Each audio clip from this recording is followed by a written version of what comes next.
नमस्कार, स्वागत है आपका आर्य न्यूज में। मैं हूं आपके साथ सुमन पाल। बुलेटिन की शुरुआत करने से पहले आपको बता दें कि मकर संक्रांति को लेकर एक बड़ी खबर सामने आ रही है। मकर संक्रांति के अवसर पर हमने सूर्य नमस्कार के कार्यक्रम का आयोजन किया है। आपको बता दें कि सबरानंद को लेकर मकर संक्रांति के अवसर पर सूर्य नमस्कार और इस कार्यक्रम में देश विदेश से करीब 75 लाख लोग शामिल होंगे और लोग इसे सफलता प्रदान करने में मदद करेंगे, ऐसा कहना है केंद्रीय मंत्री सबरानंद सोनोवाल का। देश विदेश से करीब 75 लाख लोग शामिल होंगे मकर संक्रांति के अवसर पर। एक तरफ तो कोरोना महामारी है, दूसरी तरफ 75 लाख लोगों का शामिल होने बताया जा रहा है। मकर संक्रांति के अवसर पर सूर्य नमस्कार का कार्यक्रम है। सूर्य नमस्कार के कार्यक्रम का आयोजन होना है, लेकिन एक तरफ कोरोना काल है और कोरोना से बचने के उपाय लगातार लोग ढूंढ रहे हैं। वहीं देश विदेश से करीब 75 लाख लोग शामिल हो रहे हैं। ये कोरोना महामारी के लिए कितनी बड़ी दावत है।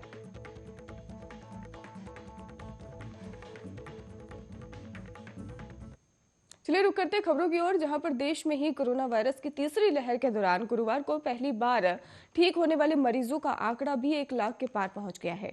हालांकि देश में ही लगातार 8वें दिन 1 लाख और लगातार दूसरे दिन 2 लाख से ज्यादा नए कोरोना केस सामने आए हैं और गुरुवार को ही 2,62,022 केस मिले हैं, जो पिछले दिन के मुकाबले में अगर बात की जाए तो 2.47 लाख केस से करीब 12,000 ज्यादा है। हालांकि इस दौरान भी कई लाख मरीज ठीक भी हुए हैं और जबकि 314 लोगों की मौत भी हो गई है और कुल एक्टिव केस 11.9 लाख से बढ़कर अब 12.65 लाख हो गए हैं। आपको बता दें कि देश में अब तक कोरोना को लेकर भी लगातार मामले बढ़ते जा रहे हैं। वहीं देश में अब तक कुल 3.65 करोड़ लोग संक्रमण की चपेट में आ चुके हैं, जिनमें से 3.48 करोड़ लोग रिकवर भी हो चुके हैं और अब तक 4,85,349 लोगों की मौत भी हो चुकी है।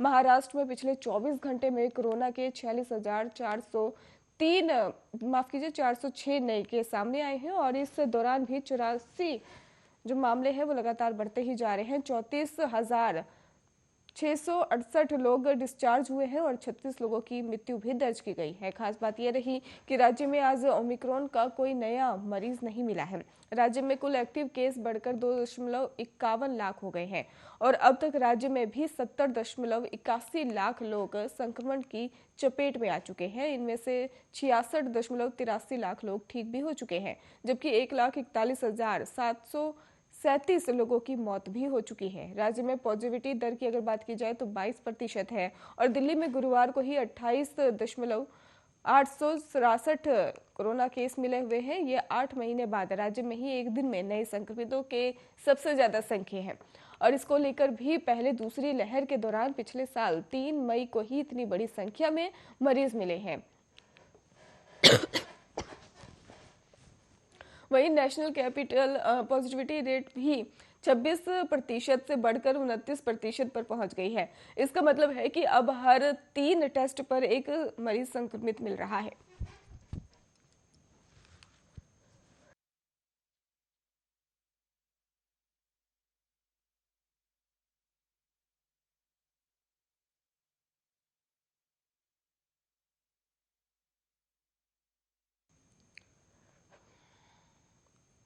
दिल्ली एनसीआर में कड़ाके की ठंड बढ़ाने वाली का दौर जारी है और लगातार तापमान में भी गिरावट हो रही है। वहीं मौसम विभाग ने भी दिल्ली में घना कोहरा छाए रहने का अनुमान जताया है। आईएमडी के अनुसार आने वाले दिनों में दिल्ली में घने कोहरे के साथ भीषण ठंड बढ़ेगी और इसी तरह एनसीआर में भी काफी ठंड महसूस की जा रही है। हालांकि एनसीआर के नोएडा में ही सुबह से कोहरा छाने के बाद आज धूप निकलने की संभावना जताई गई है, लेकिन कल से ही बादल छाए रहेंगे और दूसरी तरफ गुरुग्राम में भी आपको बता दें कि आज से ही बादल छाए रहे और मौसम विभाग के अनुसार नए पश्चिम विक्षोभ की सक्रियता से ही 18 और 19 जनवरी को ही दिल्ली एनसीआर में फिर हल्की बारिश हो सकती है।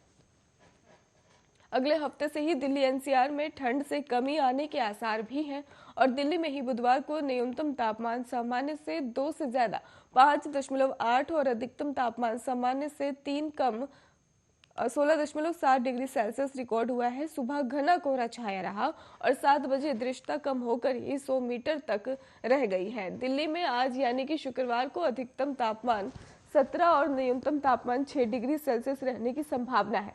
घना कोहरा छाया रहेगा और वहीं नोएडा में आज अधिकतम तापमान 20.2 और न्यूनतम तापमान 11.8 डिग्री सेल्सियस रहने का अनुमान दर्ज किया गया है और यह धूप निकलने की भी संभावना है, जबकि गुरुवार में अधिकतम तापमान 18 और न्यूनतम तापमान 7 डिग्री सेल्सियस रहने की संभावना है।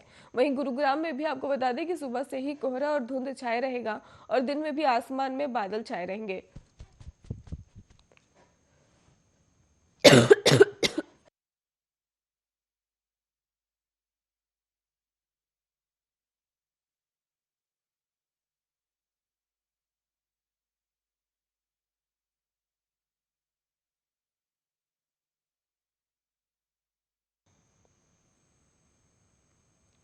उत्तर प्रदेश में विधानसभा चुनाव की तारीखों का ऐलान हो चुका है। इसी के साथ ही सभी पार्टियां उम्मीदवार के नामों की भी घोषणा करने में जुट गई है और वहीं पहले 3 चरणों के चुनाव को लेकर बीजेपी में 170 से ज्यादा उम्मीदवारों के नामों पर भी लगभग सहमति बन गई है।